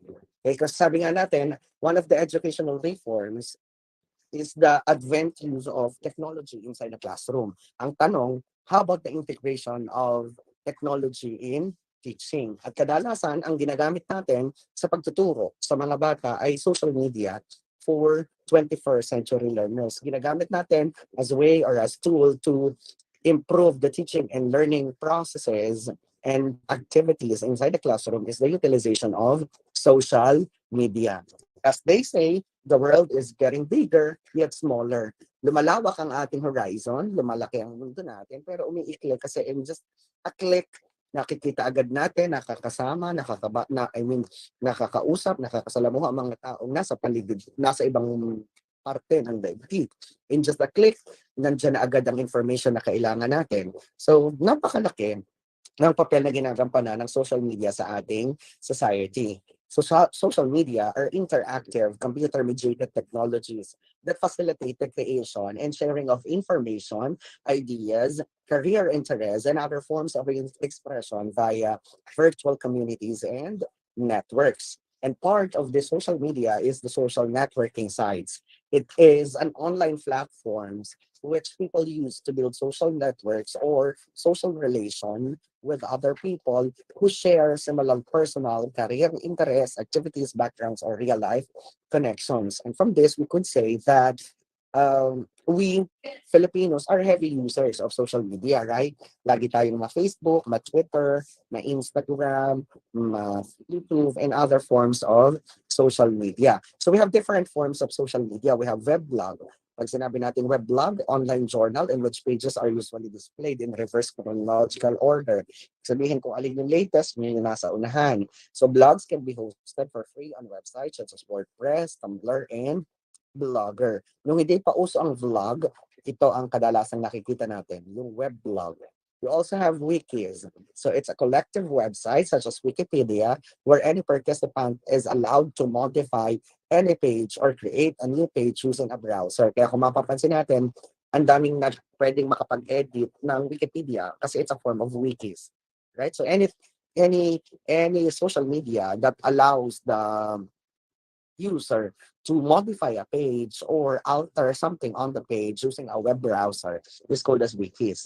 The next one is social bookmarking. So bookmarking sites allows user to organize and share links to website, enables user to produce searchable, personalized internet. Halimbawa, you stumble upon and did. Yung tipong halimbawa, provided social bookmarking and then there are links that can be redirected to various links. And then we have status update services, which are heavily used by most of the Filipinos. Microblogging status such as Twitter, it allows us to share short updates about people or events and to see updates tweeted by other people. Itong status updater services kadalasan ginagamit ng mga Pinoy. But the question is why? What's the sense? Bakit kailangan natin yang alamin? Let's talk about its impact, all right? So, syempre, we know that Filipinos are heavy users of social media. The question is, what is its impact to 21st century learning? Ang nagiging epekto ng 21st, ng mga social networking sites na ito doon sa learning, sa pag-aaral ng mga bata. Okay, some people might say that the use of social media or the integration of social media in teaching is disadvantageous. Some people say that it's good, but it depends on your perspective. It depends on how you use it. It depends on how you use technology and how you depend to social media as part of the instructional process. So unahin natin ang benefits of social media and how can we use it to maximize and to facilitate as well as contextualize and make learning more authentic. Ano ba yung mga benefits? Una, it provides us wider and quicker access to basic information. Mas madali nating nakikita ang mga information, access due to social media. Yung tipong in just one click, we're able to be given with several information about the topic or about the content that we are searching on. Unlike before, now we have to go to libraries pa para lang makahanap ng mga information. Number 2, it provides efficient and effective way of disseminating information. Mas madaling ipakalat ang information. Yun nga lamang, kapag hindi natin na masusing evaluate ang information, nagiging dahilan pa ng misinformation or fake news. Pero dito, say for example, yung announcements such as suspension of classes and other important information to be disseminated, mas nagiging madali. Okay? Through social media then it allow us to learn various available platforms online. Kaya kung mapapansin natin ang mga bata, halimbawa, hindi naunawaan ang itinuro ni teacher for a period, nagse-search sa social media, sa YouTube for tutorials para mas lalong maunawaan. Or halimbawa, hilaw ang pag-unawa ng bata sa topic na natutunan sa klase, yung ginagawa, nagse-search sa YouTube, nagse-search sa kung anumang tutorial sites, para at least mas ma-improve yung retention ng konsepto sa kanila. No. Next, it fosters further collaboration among and between learners. When used effectively, social media could be of help when it comes to collaborating virtually. Kaya kung mapapansin natin, ngayong distance learning, talagang talamak ang paggamit ng group chat, ng Facebook pages, para at least ma-foster pa din yung collaboration despite physical distance or despite physical absence sa isa't isa. Okay? Number 5 naman, teaches learners to gather data and information systematically. Nagiging more inquisitive ang mga bata through social media. They were able to search information and at the same time decide on what information to be searched at kung ano-ano pa. Okay? Next, number 6, it helps learners to get to know each other better. Mas nakikilala nila ang kanilang kaklase, mas nauunawaan nila ang ibang tao through the use of social media. And syempre, one of the good things is it allows the learners to share their insights online. Look at this example. In my case, I created a Facebook page. It's entitled Quantitative Research, Buhay na Sapa National High School. So it's a page in which I am posting several references, materials, discussion points, and then yung mga bata nagko-collaborate, nagse-share ng thoughts nila, nagda-download ng mga material mula sa Facebook page na iyan. Okay? Now, it also facilitates online learning and support groups. Nagkakaroon daw ng online learning and support groups. Kaya kung mapapansin nyo, yung ibang mga bata, nagtatanong sa social media, sa Facebook, o kung ano mang networking sites tungkol sa topic na kanilang pinag-aaralan sa klase. Okay? It also provides extension for classroom discussion. Look at the example. This is the group as well. So, nagkakaroon ng virtual forum through the use of social media. And syempre, number 10, it serves as benchmark for best practices. Dahil sa social media din, kaba-browse natin sa Facebook, nakikita tayo ng mga various best practices from other people or from other schools that somehow could be copied or imitated ng mas mapaganda naman ang implementation sa ating lugar. Ano? Now, if those are some of the advantages. Napakadami pang ibang advantages. But those are the common advantages of using social media. Ngayon, kung may advantages, hindi pwedeng walang disadvantages. Laging merong disadvantages ang mga bagay. So now, what are the problems and issues in utilizing social media? Okay? So I'll be presenting several problems and issues sa paggamit ng social media at dapat iwasan, dapat ituro sa mga bata na hindi gawin. Unang-una, academic dishonesty and plagiarism na very rampant, na very talamak sa mga bata. Na kaya napakahalaga po mga ma'am and sir that we have to check, evaluate, and read the outputs of our students so that we could check its authenticity.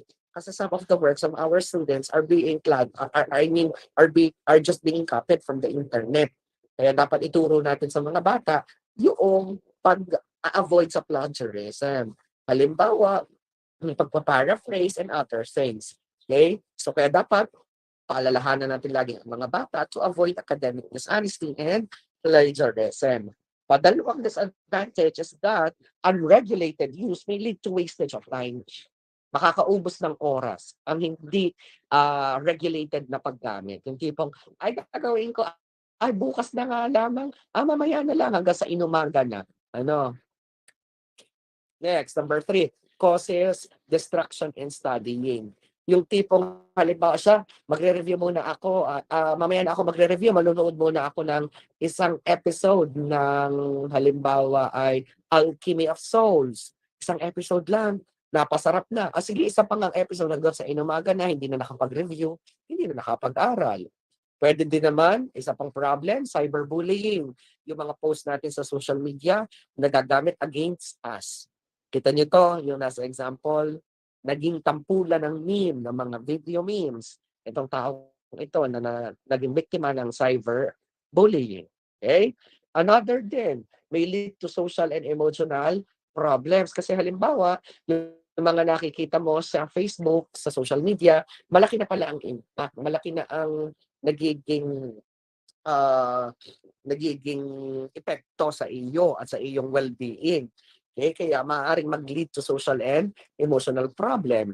Kapag hindi rin maayos ang paggamit ng social media, yung pang-anim na problema ay maaaring maging cause ng identity theft and fraud. Yung tipong talamak ito ngayon sa Facebook, yung tipong pinipeke ang mga account, nahahack ang mga account upang halimbawa manghingi ng pera, mangikil ng pera at ng kung ano-ano pa.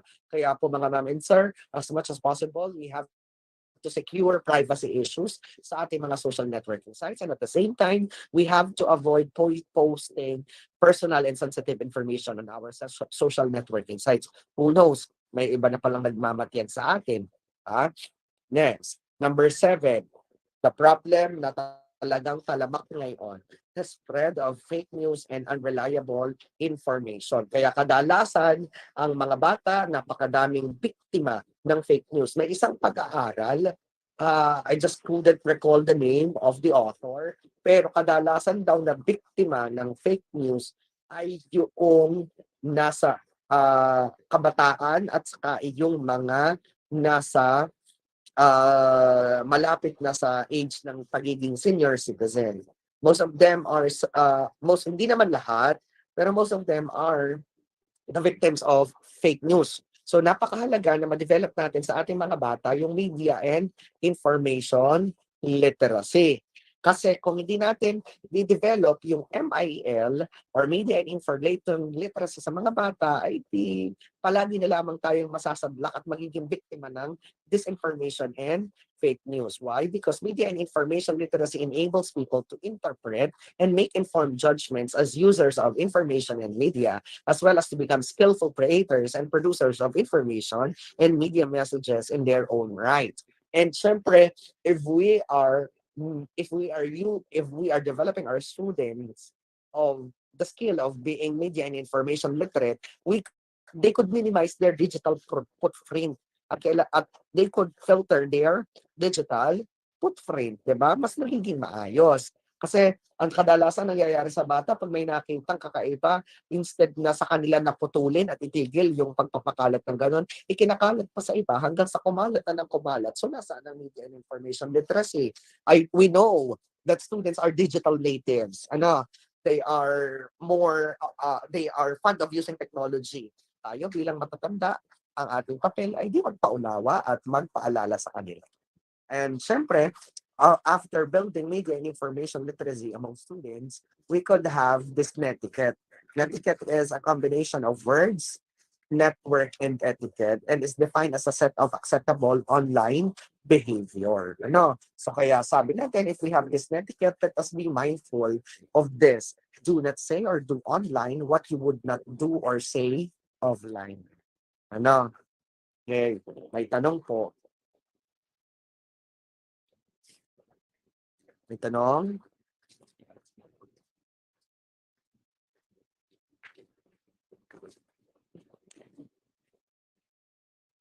Alright, thank you.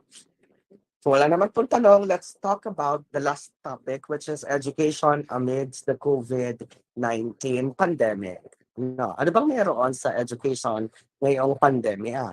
Alright, so what's the emerging context? Sabi natin, the main purpose of the education sector now is to protect the health and safety as well as the well-being of learners, teachers, and personnel, and prevent the further transmission of COVID-19. Although we are opening the classes, make sure pa din that we still take into consideration the health and safety of the students and the teaching and non-teaching personnel. We also ensure that learning continuity through curriculum adjustment, alignment of learning materials, deployment of multiple learning delivery modalities, provision of corresponding training for teachers and school leaders, and proper orientation of parents or guardians of learners. So napakahalaga na makita natin ang effort na ginagawa ng education sector to sustain education in the new normal. And how do they sustain education in the new normal? They adjust the curriculum, they align the learning materials. Kaya kung mapapansin niyo, medyo iba ang inaaral ng mga estudyante ngayon as compared to before. May mga module din na ibig sabihin an indication na na-adjust ang learning materials. May mga bata ding nag-aaral online, may mga bata nga ang kaharap ay module. Ibig sabihin, gumagamit ng multiple learning delivery modalities. So napakadaming efforts na ginawa ng education sector just to sustain education in the new normal. Okay?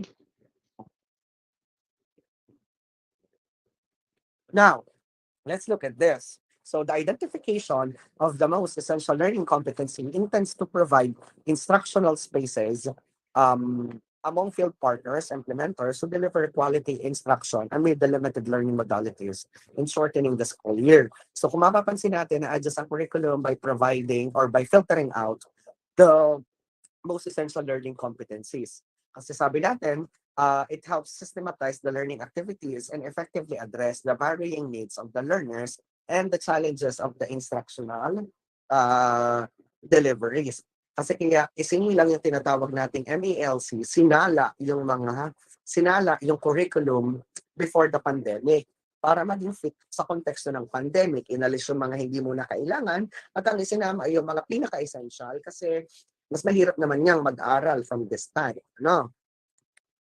So, kung ganun man, paano nag-decide ang education sector na magkaroon ng MALCs?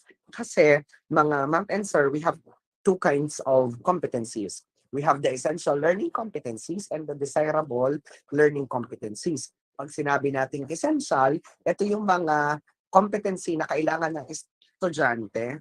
They are considered indispensable and syempre, they are the competencies needed for them to be promoted to the next level. Now, ibig sabihin, kailangan maituro ito sa grade 1 para sila ay maging grade 2. Ang tawag din ay essential learning competencies. Now, what about desirable learning competencies? Desirable learning competencies were defined as what may enhance the education but may not be necessary in building the foundational skills. Halimbawa, halo-halo. Yung lesson plan, pwede namang wala nun, pwedeng meron sa ibabaw. So kapag wala sa ibabaw, okay lang. Pag meron, okay lang din. Ganon si DLC, si Desirable Learning Competencies. Okay lang naman, napapaganda ang learning experience, pero pwedeng wala. No? So kaya, ang ginawa, inalis yung mga ibang DLCs, yung mga Desirable Learning Competencies, at ang pinili ay yung mga most essential learning competencies based on the following characteristic. Una, dapat align sa national standard itong mga competency na ito. Pangalawa, dapat it connects to higher concepts across the content area. Ibig sabihin, itong mga konseptong ito related sa other grade levels. Pangatlo, applicable to real life situation, meaning to say there is the presence of the application of real life context ay kayang-kaya. Kasi nga, kadalasan ng mga bata mag-aaral sa kanilang tahanan. At siyempre, ang huli, important for students to acquire the competency after he or she left the particular grade level. No, so, ibig sabihin, pagkaalis ko ng grade 2, ako equipped na with skills. Pagpunta ko ng grade 3, handa na ako. So, yun yung mga criteria kasi naalang-alang para ma-adjust yung curriculum na meron tayo ngayong pandemic. At kung ganoon man, yung essential learning competency, either ganito lang ang naging desisyon as according to Different Order number 12, series of 2020. Pwedeng retained, pwedeng merged or clustered, pwedeng remove or drop, or pwedeng rephrased. Meaning to say, pwedeng hinayaan na lang na nandun siya, pwedeng pinagsama, pwedeng tinanggal, or pwedeng rephrase para at least maging angkop sa konteksto ng new normal. Okay. Ngayon, meron na tayong most essential learning competencies. May MELC na. Anong kasunod? Ang sunod na dapat natin gawin, designing the instruction in the new normal. So, in the new normal, kung mapapansin nyo, ngayon kasi nagta-transition na ulit tayo sa full in-person classes. And as according to the recent memo na inilabas ni DepEd, in November 2, tayo ay magta-transition na wala na dapat nasa bahay ng mga batang nag-aaral. Ang lahat ng public school ay magta-transition to 5 days in-person classes. Yung private school, it's up to them pa din if they will stay blended or kung ano man. Pero in public schools, simula November 2, lahat ay full blast na ang face-to-face classes or in-person classes. Pero, ano ba yung distance learning? So, pag sinabi natin distance learning, it's a learning delivery modality na ang learner ay given the materials to access the resources and he or she undertakes self-directed study at home or in another venue. And I do believe naranas nyo ito. No, and at this moment, you are also doing distance learning, right? Kasi you are there, I am here. No, at ranas na ranas ito ng ating mga anak, kapatid, pinsan, pamangkin. Okay? Now, so the teacher always supervises and monitors the learner's progress and provides remediation and enhancement when needed and when possible. Okay, so yun yung papel ni guro. And then syempre, dahil sa bahay nag-aaral ang bata, assistance from family members, from parent or a brother or sister or any community stakeholder is necessary and essential. Ang tawag sa kanila ay homeschool learning partners. Ano? Now, so we have different learning modalities under distance learning. We have the first one, modular distance learning. So ano ito? I do believe na alam niyo ito because it refers to a learning delivery that is the form of individualized instruction na ang kaharap ng bata ay self-learning modules. At kung mapapansin niyo, kung babasahin niyo yung mga self-learning modules ng inyong pamangkin, anak, pinsan, kapatid, parang kinakausap ng module ang bata. Conversational ang dating ng module. Kasi that module is a self-help. Ano? Yun yung modular distance learning. Now, how about online? Kung si modular distance learning, ang kaharap ng bata ay module, si online distance learning is a learning delivery na ang teacher ay nagpa-facilitate at ini-engage ang mga learners using various technology connected to the internet while geographically remote from each other. Okay? So kaya tatandaan natin, ang ginagamit na mahalaga na dapat meron kapag online distance learning ay internet.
Right. So excuse me lang, may nag-excuse lang. Okay, now let's continue. When we say online distance learning, as much as possible, strong ang internet connection kasi kung hindi, masasayang, mahahamper. I mean, mafo-forfeit yung purpose ng online distance learning. And lagi natin tatandaan, hindi naman ibig sabihin na online distance learning ay laging may virtual meet, may ganito. Online distance learning can be done synchronously or asynchronously. Pwede halimbawa, synchronous, kagaya nitong ginagawa natin is a synchronous session. Pwede din namang asynchronous in a sense that I'll be providing activities and then you will be submitting your output online. Pwede rin gano'n. Okay? Now, the next one, after online distance learning, we have TV-based or radio-based instruction. At ito ang pinagkaiba ni TV-based instruction at radio-based instruction kay online at distance learning is that hindi sila pwedeng mag-isa. Meaning to say, kailangan may kasama. Hindi pwedeng solely rely lang sa TV-based instruction. Pero si online at saka si modular, pwede sila lang. Ito hindi pwede. Kaya kailangan dapat isasama sa either online or either modular. Kasi ang TV-based instruction at radio-based ay ang medium of instruction is used ay TV or radio. Okay? So ngayon, sir, kung sabi niyo hindi pwedeng mag-isa, ang TV-based at radio-based, ano pong modality yun kapag sinama sila? Ang tawag dyan ay blended distance learning. Pag sinabi natin blended, pwedeng pinagsamang modular distance learning at online distance learning. Pwede rin namang modular tapos sinama ang TV-based at radio-based instruction. Pwede rin namang online, isinama ang TV-based at radio-based. Or pwede din namang online tapos may TV-based tapos may module pa. For as long as there is a combination of two or more learning modalities. Ang tawag doon, blended distance learning. At ngayong panahon ito sa DepEd, we are practicing blended distance learning. Bakit? Kasi may certain days lang na ang bata ay napasok sa paaralan at may mga araw din sila ay modular distance learning or online distance learning. May tanong po.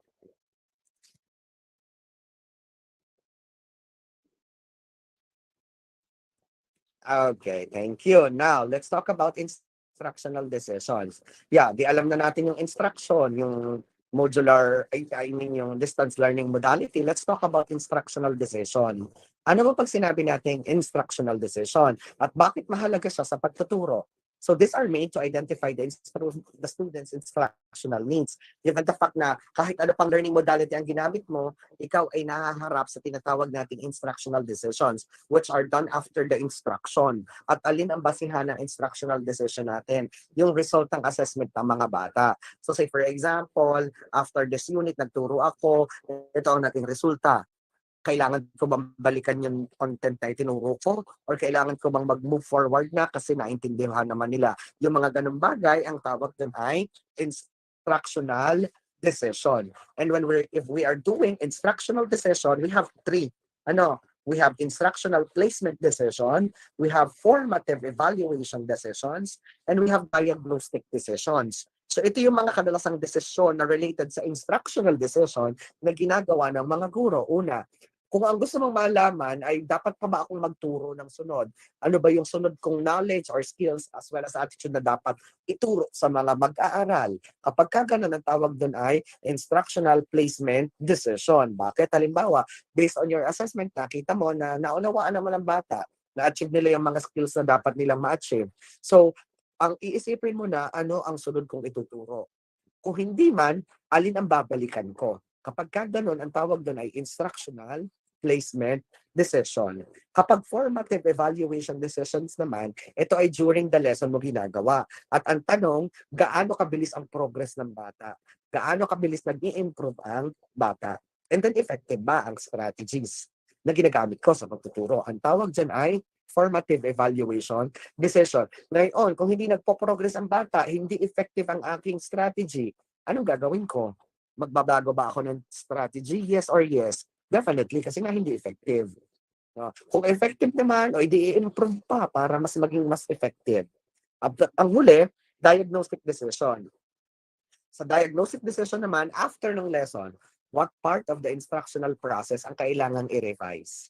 Ang kailangan palitan o ang kailangan i-alter para at least hindi madama yung ibang learning areas. So kapag tayo ay nagtuturo at nagamit ng iba't kung anumang approaches yan, lahat ng diniscuss natin kanina, including yung mga modalities na yan, lahat yan ay it boils down to the decision making o after that, anong meron. At ang sagot doon, yung tinatawag nating instructional decision. And one of the bases of instructional decision is assessment. Ano ba pag sinabi natin assessment? It's a systematic collection, review, and use of information about educational programs undertaken for the purpose of improving students' learning and development. At tatandaan natin, sa pag-i-evaluate at pagbibigay, pagsukat ng performances ng mga bata, ang ating kinukonsider ay tatlong bagay. We have the measurement, assessment, and evaluation. And among these three, alin dapat ang inuuna natin? Ang inuuna dapat natin, assessment. Kasi it helps us in gathering evidences that will prove the students' learning. Ang tawag doon, assessment. Ngayon, paano pag kinu-quantify na natin yung ebidensya? Minamarkahan natin, nilalagyan natin ng grade, ang tawag doon ay measurement. Paano kapag nagdedesisyon na tayo kung pumasa ba o bumagsak, ang tawag doon ay evaluation. That's why assessment first, then we have measurement, and the last is evaluation. Now, assessment always answer the question, how much change has occurred? And syempre, kapag kaganyan, meron tayong tinatawag na assessment of learning and assessment for learning. Kapag assessment of learning, ang tinutukoy niyan, gaano kadami ang natutunan, then that is summative assessment. Kapag how much ang progress, gaano ka dami ang naging, gaano ka-effective yung progress ng bata, yun ay formative assessment or assessment for learning. Okay? Now, kung yan si assessment, what are the things that we have to consider? Unang-una, we have to show criteria and models in advance. If we are assessing the performances of our students, that may model, may criteria, hindi yung basta mo ipapagawa. Provide sample, discuss the criteria. Next, you have to also assess before teaching para malaman mo yung prior knowledge ng iyong mga bata. Di ka kanina sa pedagogical approaches, we have mentioned that we have to use the past experiences, the prior and current knowledge of our students. And how can we do that? Siyempre, that ina-assess natin. Nag-a-assess tayo before teaching. We identify what they know or what they have already known. Diba? After that, we have to offer appropriate choices. Hindi pwedeng ito lang ang gusto mo, ito lang ng ito ang assessment mo gagamitin, magpapaquiz ka na lang ng magpapaquiz hanggang dulo. Hindi naman pwedeng ganon. You have to also consider your learners and you have to provide them with appropriate choices or several techniques para at least hindi nako-confine sa isa lamang. Eh paano kung yung isang bata hindi magaling sa written, ay magaling naman pala siya sa ibang bagay. So napapakompormiso yung kanyang natutunan. Next, we have to provide feedback clearly and often. As much as possible, we are assessing because we want to improve the performances of students. We are not assessing because we want to drag our students down. Hindi gusto natin ibaba ang bata, gusto natin itaas sila. Ngayon, paano natin sila maiitaas? Provide feedback. Bigyan natin ng immediate feedback yung kanilang mga performances para at least aware sila sa kung alin ang dapat nilang pagtuon ng pansin at kung saan dapat sila mag-i-improve pa. Next, we also have to encourage self-assessment and goal setting. So, inyong tatandaan na kapag tayo nag-assess, dapat ini-encourage natin din ang goal setting. Hinahayaan natin ang bata na mag-set ang goals nila para at least meron silang sariling target at maliwanag sa kanila ang gusto nilang i-achieve. Next, we have to allow new evidences of achievement to replace the old evidences. Hindi ibig sabihin na sa unang beses ay hindi mahusay ang bata ay forever na siyang hindi mahusay. May improvement, may chances. Kaya wag nating pagbasehan lagi yung una. Ang pagbasehan natin ay yung huli. Kasi ang mahalaga, nag-improve yung bata. May tanong po.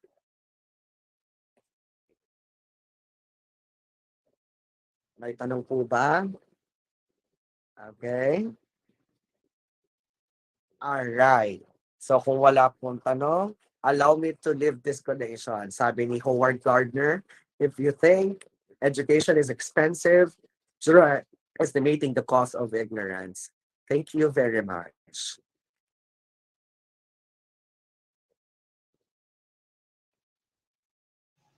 Thank you, sir.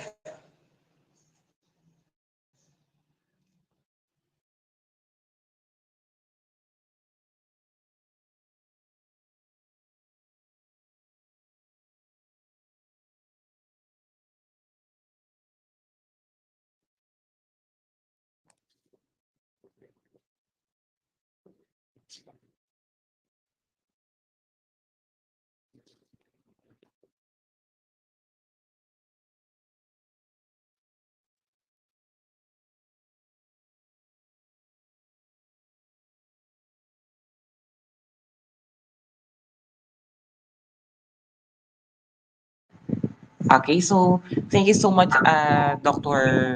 Jimson Cabral.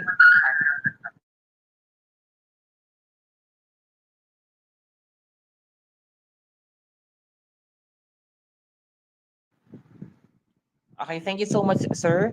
So para po sa ating mga naka-join po ngayon sa ating first session po ng ating webinar. So balik po tayo mamaya 15 minutes before po mag-wind para po sa ating next session po with Ma'am Joy Reyes. Ano po? So thank you so much, Sir Jimson.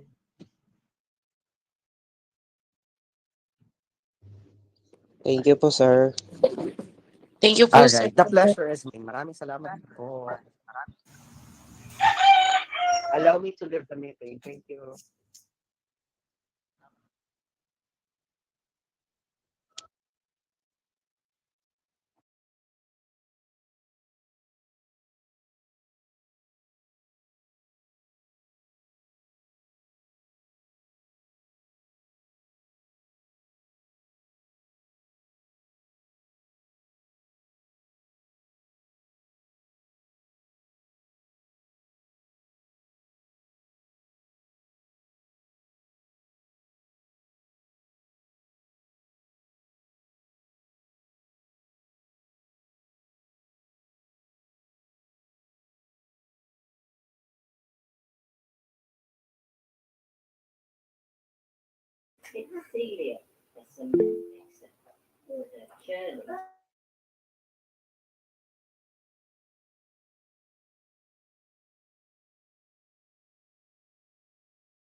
Ayan, so babalik po tayo mamaya, 1 p.m. Siguro po mag-join po kayo ulit sa ating pong Google Meet 15 minutes before po mag-wind para po mag-start po ulit ng panibago pong session mamaya pong 1 p.m. together with Miss Dr. Joy Reyes po. Wala pong attendance. Ito na po yung attendance po ninyo.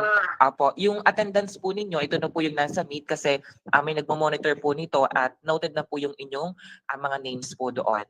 Apo. So automatic pag kayo po ay nag-login, kayo po ay nakapag-attendance na po.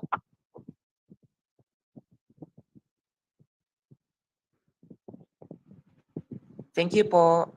So ngayon pwede po ninyong i-out po muna ang inyong mga devices na ginagamit para makapahinga po. Then balik po ulit tayo after 15 minutes. 15 minutes before mag-wind. Thank you po.